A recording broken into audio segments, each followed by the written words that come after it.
Bonjour à tous. On commence notre thème 3. Donc, le thème 3 correspond à la relativité. Relativité restreinte qui a été proposée par Einstein, hein. Donc, l'idée, c'est qu'effectivement, quand on change de référentiel, en fait, on a tous l'habitude des lois de Newton, hein.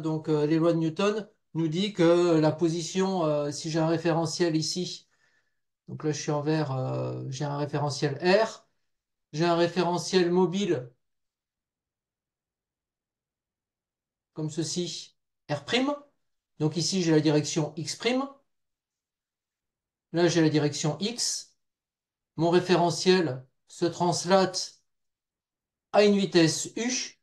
Et donc, du coup, ben, si j'écris effectivement la relation, j'ai X qui est égal à X' plus la vitesse U multipliée par le temps T. Donc, bien sûr, à T égale 0, hein, j'ai X égale X'. Donc, X égale X' à T égale 0. Donc ça, c'est Newton. Et puis si on dérive par rapport au temps, ben, on a loi de composition de Newton. Donc on a la vitesse v qui est égale à v' plus u. Alors ça a posé des problèmes, hein. Ça a posé des problèmes quand effectivement on a commencé à avoir des vitesses qui étaient des vitesses non négligeables par rapport à la vitesse de la lumière. Donc, si on regarde dans la construction, c'est un petit peu ce que je vous ai mis dans le résumé, hein. Si on regarde par rapport à la construction intellectuelle, ben, les gens ont inventé un temps local, etc. Et Einstein, lui, il a franchi le cap, il a dit non, non, je veux dire, la lumière, en fait, elle n'a pas besoin de milieu matériel pour se propager. Et en définitive, le temps n'est pas absolu. Donc, en fait, le temps dépend du référentiel dans lequel on est. Alors, ça donne quoi? Ça donne quoi? Ben, ça donne effectivement des lois de transformation.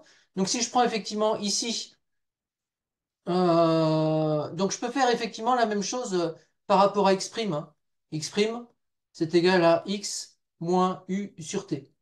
D'accord? Donc, j'ai juste besoin de passer u sur t. Donc, après, les lois sont relativement symétriques. Donc, si je prends effectivement la vitesse, donc pour avoir la vitesse, il faut que je commence par effectivement faire la loi des transformations.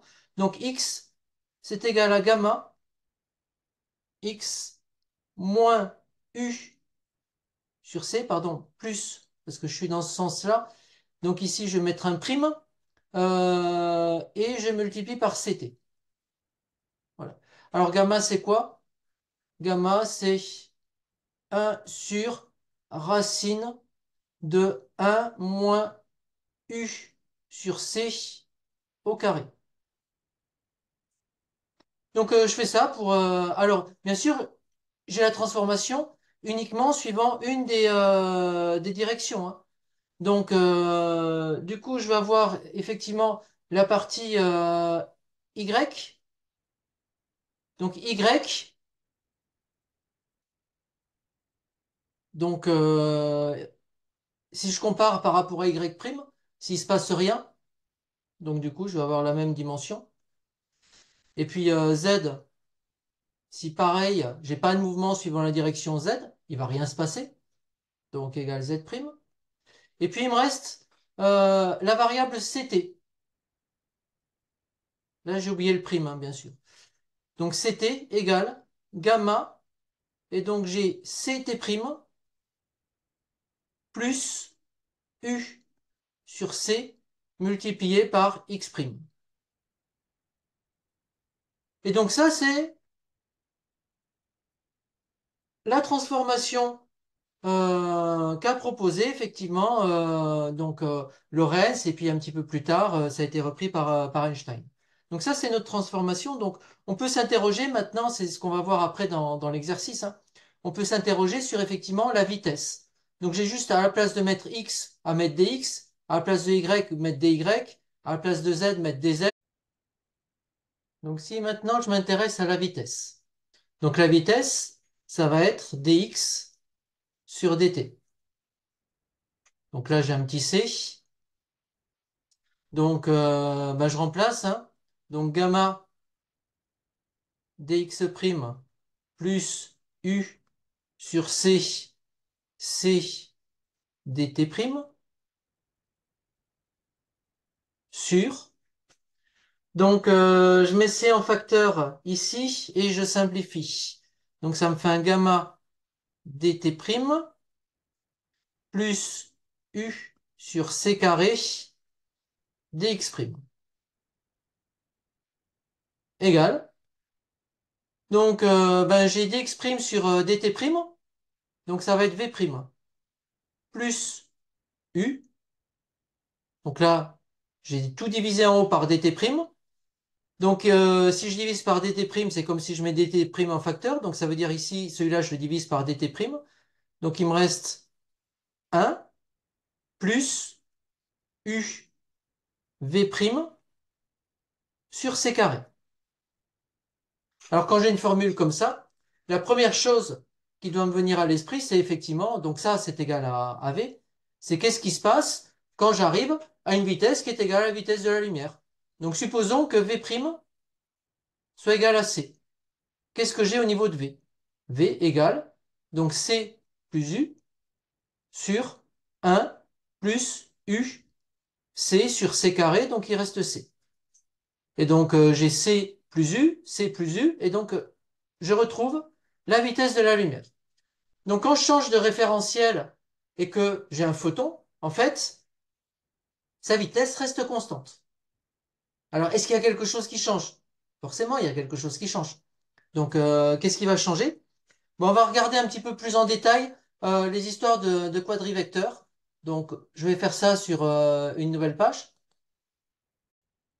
Donc, on va passer maintenant au quadrivecteur. Donc, sur le quadrivecteur, effectivement, on a vu qu'il y avait la position, donc x, y, z, et puis ct qui était couplé.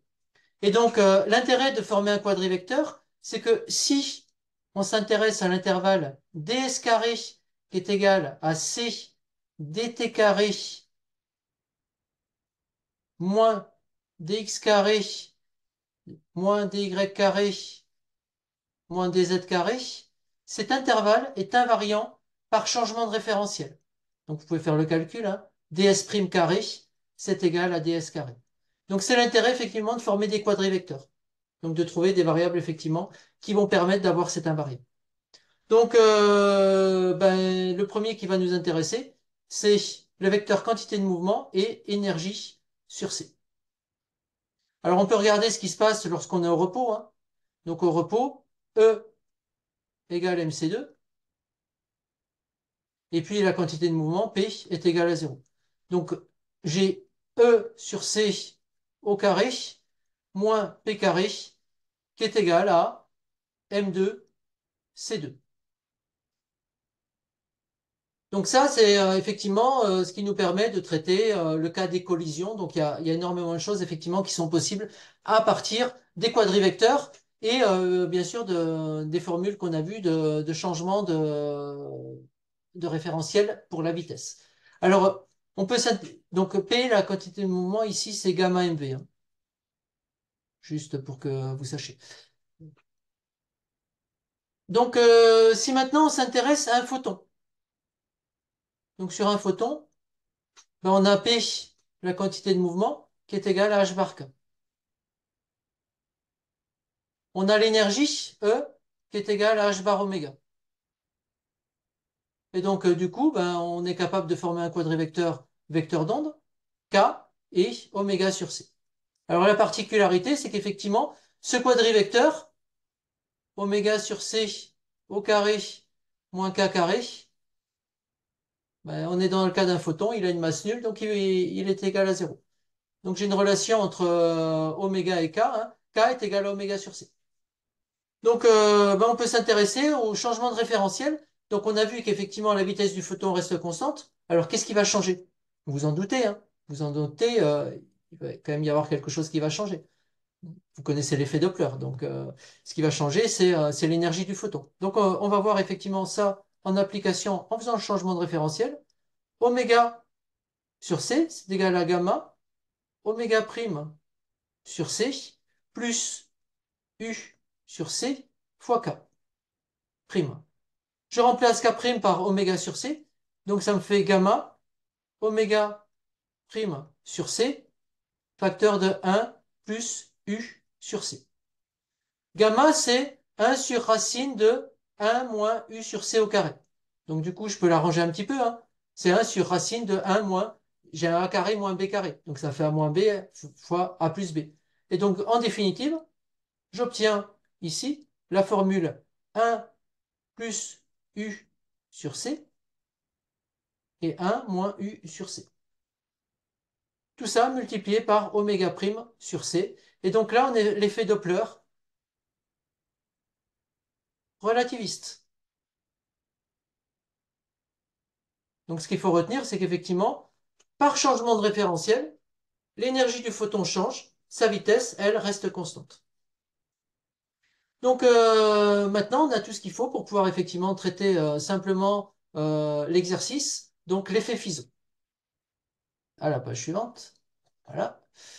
Donc sur Fizeau, le principe, c'est effectivement, je vais faire interférer. Donc si je regarde, j'ai un parcours d'eau. Donc ça, c'est la vitesse de l'eau, hein. Et donc je vais avoir une vitesse U qui va être la vitesse donc de mon référentiel. Voilà, donc je fais le tube, hein.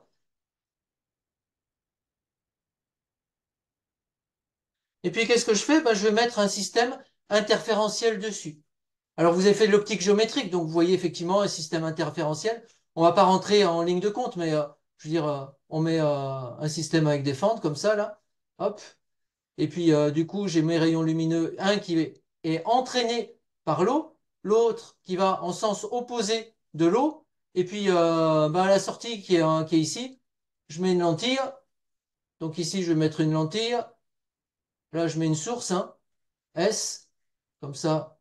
J'ai un front d'onde qui arrive ici, sigma. Mon front d'onde, il est dissocié en deux parties. Je prends des fentes suffisamment larges, hein. Et puis bah ici, je vais recombiner. Et puis, je vais observer des interférences. Donc, si je veux faire bien, ouais, je pourrais remettre des fentes là pour relimiter le faisceau. Et puis, du coup, ici, j'observe des interférences sur mon écran. Donc les interférences, ben, si je regarde effectivement le chemin optique, dans mon chemin optique, donc je vais avoir un chemin optique S1 qui va passer par en haut, comme ceci là, et puis qui va arriver ici. Et puis je vais avoir un chemin optique S2, hop là. Donc c'est pas très beau, hein, mais bon, vous aurez compris là. Voilà, donc là j'ai mon chemin optique S2. Donc sur les chemins optiques, ben, j'ai bien sûr la différence classique qu'il y a au niveau de la sortie, mais avant, j'ai effectivement une différence de chemin optique qui est liée au fait que l'eau est entraînée, donc la lumière est entraînée par l'eau. Et donc, il faut que je calcule la différence de chemin optique. Alors, qu'est-ce que je sais? Je sais que quand c'est immobile,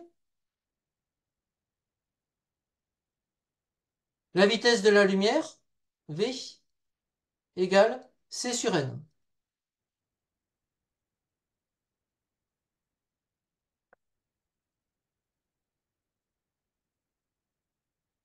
Maintenant, quand effectivement j'ai un entraînement,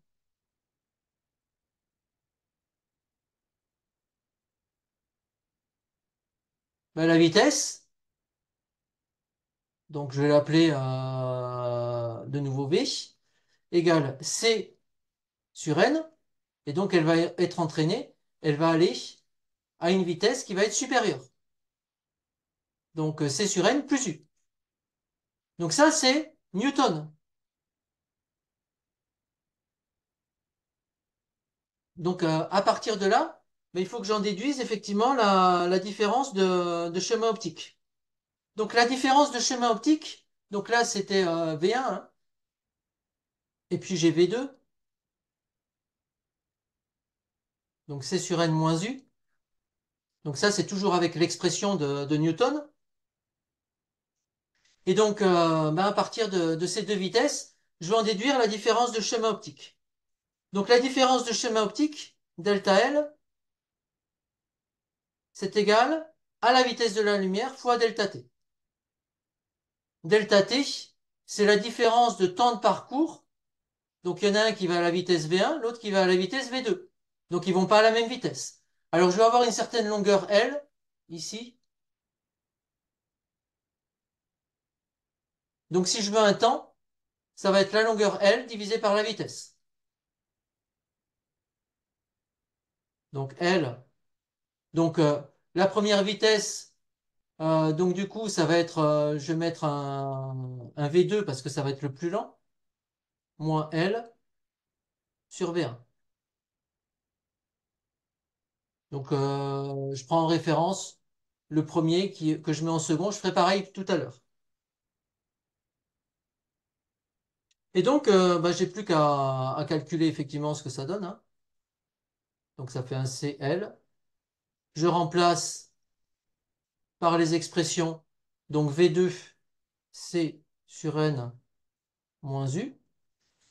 U est petit, d'accord? Donc plus, alors moins plutôt, 1 sur C sur N plus U. Égal. Alors ça fait C sur L. Donc cette grandeur moins celle-là. Donc le C sur N disparaît. Donc ici j'ai U moins U, donc j'ai 2U. Sur le produit des deux, donc ça fait C sur N au carré moins U au carré.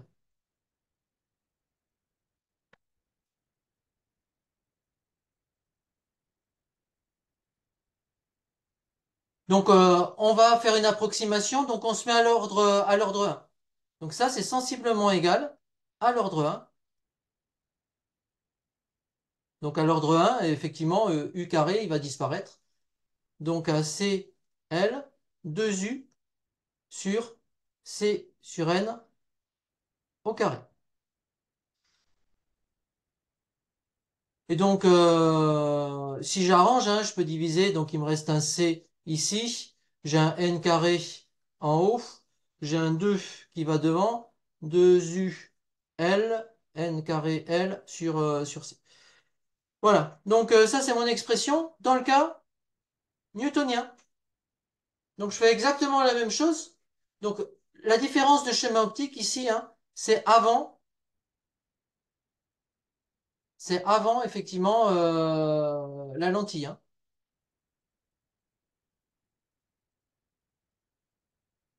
Parce qu'après, en fonction de la position que je vais regarder sur mon écran, hein, je vais avoir une autre différence de schéma optique supplémentaire qui est liée. Donc ça, vous connaissez, hein, le principe des interférences. Donc, étape suivante. Alors, suivant. Voilà. Qu'est-ce qui se passe dans le cas, effectivement, de la relativité?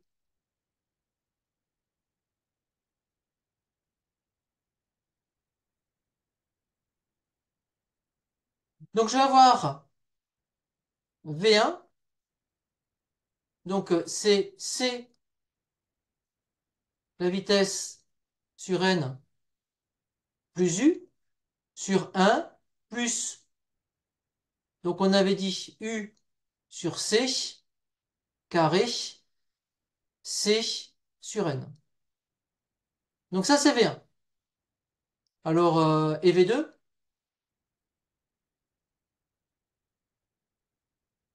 Alors, V2, est-ce que je peux ouais, je vais l'écrire à côté. V2 égale, donc, C sur N moins U sur 1 moins U C sur N. Et ici, c'est un C carré. Donc, je fais comme tout à l'heure. Delta L égale. Donc, tout à l'heure, j'avais dit, effectivement, c'était C fois delta t, et delta t, c'était L sur les vitesses. Donc j'avais dit sur V2, 1 sur V2 moins 1 sur V1. Donc ça ne change pas. Égal. Donc CL, et donc je remplace. Alors 1 sur V2, donc ça fait 1 moins U sur Cn, facteur de C sur N moins U, moins 1 plus U sur Cn, facteur de, disons, divisé par Cn plus U. Comme tout à l'heure, je mets en fonction du même dénominateur, donc ça fait un Cl.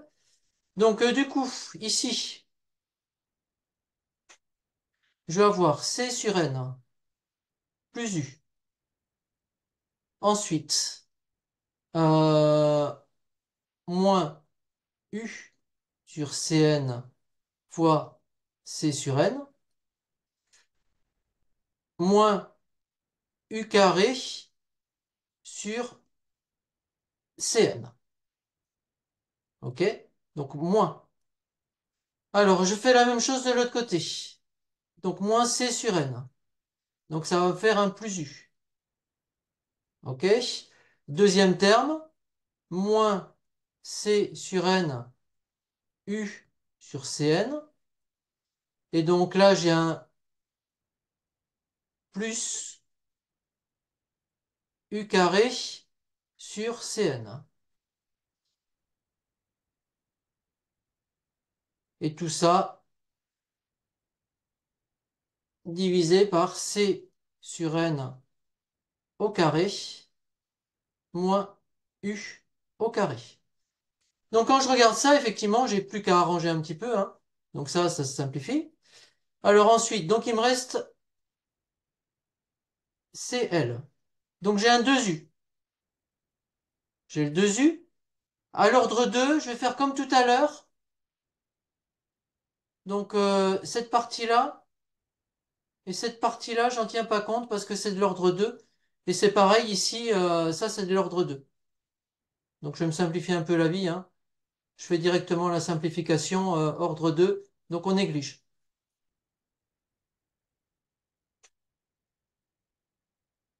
Donc j'ai un 2U, et ben il me reste donc moins 2 U sur N carré, et le tout c'est sur N au carré, égale. Donc ben, ça va me faire un... Je vais multiplier, hein, 2. Alors je vais reprendre exactement la même expression que précédemment. Donc j'avais mis 2 U N carré L. 2 U N carré L divisé par, du coup, C. Et cette fois-ci, j'ai un facteur supplémentaire. J'ai 1 moins 1 sur N carré. Et donc là, j'ai un facteur qui est nouveau, hein. D'accord? Donc ça, c'est un terme lié à la relativité.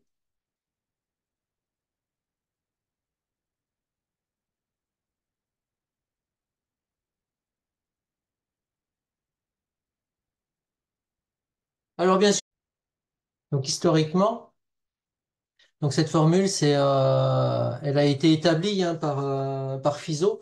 C'était en 1849. Donc, vous voyez, il y a eu quand même un certain temps avant l'explication correcte d'Einstein. Donc, on a inventé des théories compliquées pour pouvoir expliquer ça, mais effectivement, elles ont jamais été auto-consistantes parce qu'il a fallu chaque fois les complexifier en fonction des expériences. Et un petit peu plus tard, il y a eu Michelson, et après Michelson et Morley, qui ont essayé de voir directement la composition de la vitesse de la lumière entraînée par la rotation de la Terre autour du Soleil. Et donc, ben là, effectivement, il y a eu un problème sérieux, hein. Michelson et Morley, c'est 1887.